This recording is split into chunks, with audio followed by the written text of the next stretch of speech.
Hi guys, இந்த வீடியோவில் நம்ம வந்து ஜேபி பவர் வெஞ்சர்ஸ் லிமிடெட் அந்த ஸ்டாக்கை பற்றி நம்ம பார்க்கலாம். ஸோ நம்ம எதனால் இந்த ஸ்டாக்கில் நம்ம வந்து ஃபோக்கஸ் பண்ணுறோன்னா, ஸோ இந்த வருஷ பட்ஜெட்டில் வந்து நம்ம எலக்ட்ரிசிட்டிக்கு மெயினாக வந்து அவங்க ஃபோக்கஸ் பண்ணுறாங்க. ஸோ எலக்ட்ரிசிட்டி ப்ரொடியூஸ் பண்ணுறதுக்கு கொஞ்சம் பிளான் வச்சுருக்காங்க.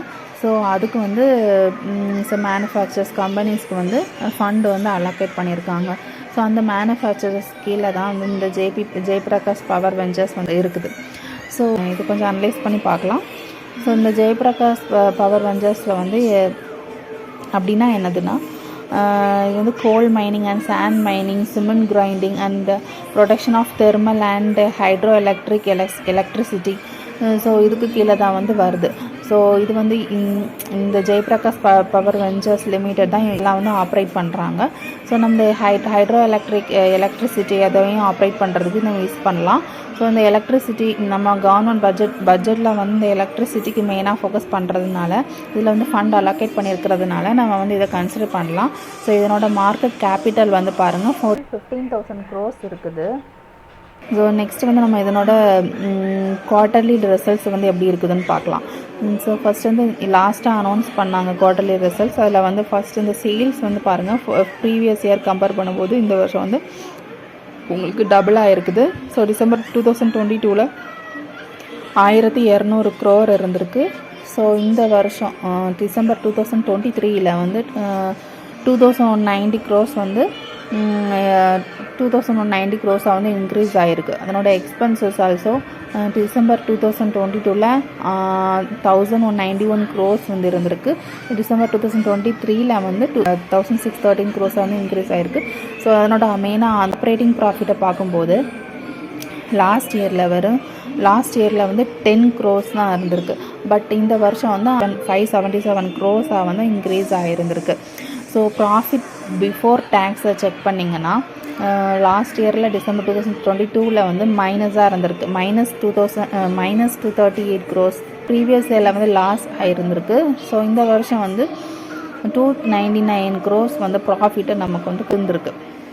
ஸோ திஸ் இயரில் வந்து 299 crores இருக்குது. இக்விட்டி கேபிட்டல் செக் பண்ணிங்கன்னா 6853. அதோட கேபிட்டலில் வந்து ப்ரீவியஸ் இயரை கம்பேர் பண்ணும்போது அதனோட கேபிட்டலும் இன்க்ரீஸ் ஆகிருந்திருக்கு. நெக்ஸ்ட் அவங்களோட பாரோயிங்ஸ் செக் பண்ணணும். பாரோயிங்ஸ் வந்து ப்ரீவியஸ் இயரை கம்பேர் பண்ணும்போது இந்த வருஷம் வந்து கம்மியாக இருக்குது. ஸோ இது டெப்ட் ஃப்ரீன்னு சொல்ல முடியாது, பட் ப்ரீவியஸ் இயரை கம்பேர் பண்ணும்போது இது வந்து அதனோட பாரோயிங்ஸ் வந்து கம்மி பண்ணியிருக்காங்க. ஸோ நம்ம அந்த குவார்ட்டர்லி ரிசல்ட்ஸ் அனாலிசிஸ் வச்சு பார்க்கும்போது இந்த ஸ்டாக்கை வந்து நம்ம வந்து கன்சிடர் பண்ணலாம். இது வந்து ஒரு லாங் டேர்ம் ஸ்டாக்கு வந்து நம்ம இந்த ஸ்டாக்கை வந்து செலக்ட் பண்ணிக்கலாம். ஸோ இதனோட 1 year growth பார்த்திங்கன்னா கிட்டத்தட்ட உங்களுக்கு 43% கிட்ட இன்க்ரீஸ் ஆகிருந்திருக்கு.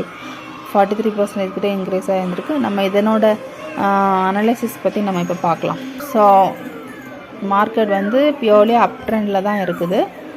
மார்க்கெட் வந்து இந்த ஹை, அதாவது 15.45 அந்த ஹையை வந்து பிரேக் பண்ணி பாடி க்ளோஸ் வச்சுருக்குது. மார்க்கெட் பாடி க்ளோஸ் பண்ணது அகெயின் இந்த ஃப்ளிப் ஜோனில் ரியாக்ட் ஆகி அகெயின் ஒரு பம்ப் கொடுத்துருக்கு.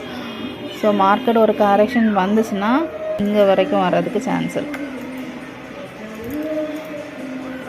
ஸோ இப்போவே வாங்குறது பெஸ்ட்டு. நம்ம வந்து இந்த ஃப்ளிப் ஜோன் வந்து கன்சிடர் பண்ணிக்கலாம். எதுனா 17 கிட்டத்தட்ட 18 வந்து நம்ம வந்து கன்சிடர் பண்ணிக்கலாம். ஸோ ஜேபி பவர் வந்து ஒரு லாங் டேர்ம் இன்வெஸ்ட்மெண்ட் ஸ்டாக்கை நம்ம கன்சிடர் பண்ணி இதில் வந்து இன்வெஸ்ட் பண்ணிக்கலாம்.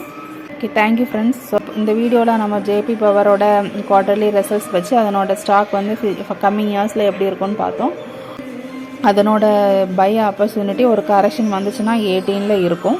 ஸோ இனி நெக்ஸ்ட் வீடியோவில் நம்ம இன்னொரு ஸ்டாக் பற்றி அனலைஸ் பண்ணிக்கலாம்.